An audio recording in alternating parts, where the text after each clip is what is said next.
itu Mama Agung bisa ikut kita ini, itu bukan kebetulan saya ini, itu rencana Tuhannya. Karena kenapa?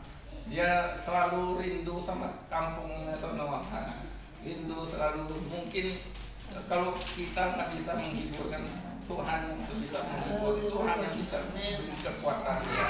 Itu rencana Tuhan, saya pikir itu Roh Kudus yang menggerakkan supaya menghibur dia, supaya dia sama anak-anaknya berkumpul di sini ya, dia bisa dilupakan di sono ya. Dan kita mau bersaksi ya. Minggu kemarin saya ada ambil sopir, di telepon saya dari Jawa sana. Orangnya sih bagus, waktu tempoh hari udah pernah saya pakai itu.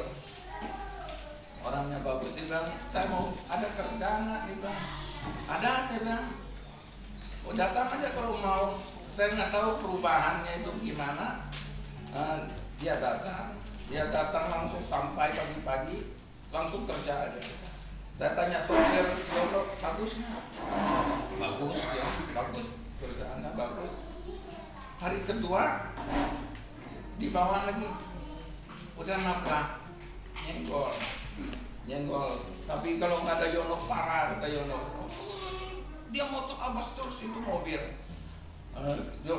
Yono bilang, ya udah stop, rem. Dia rem, kena sedikit, ganti. Hari ketiga dia nggak masuk. Udah jam 8, jam 9. Saya pikir ini orang takut atau apa ya, dia nggak masuk gara-gara tabrak.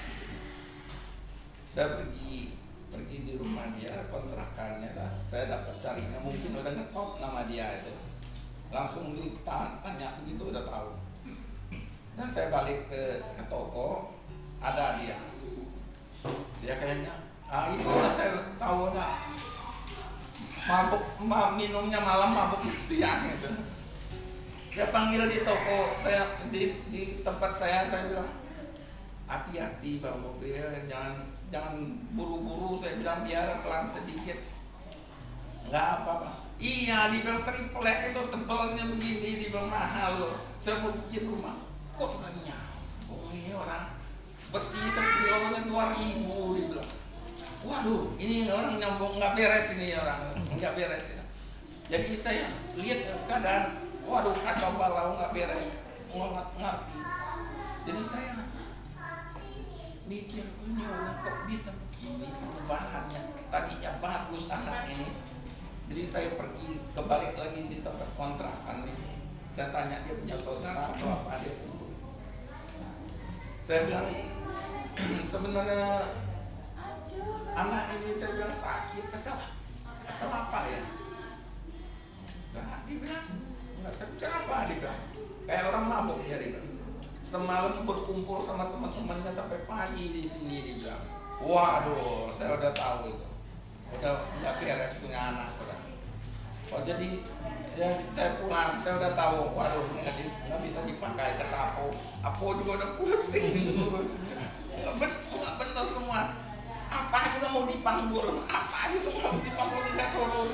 Kan saya bilang, kamu duduk aja situ, dia nggak mau duduk, dia mau panggul itu, panggul ini. Waduh, jadi gimana? Jadi saya bilang mau beres. Pas kebetulan di depan toko itu mobil orang gonceng galon gitu, galon gas hilang itu jatuh, ada berapa? 10 mungkin.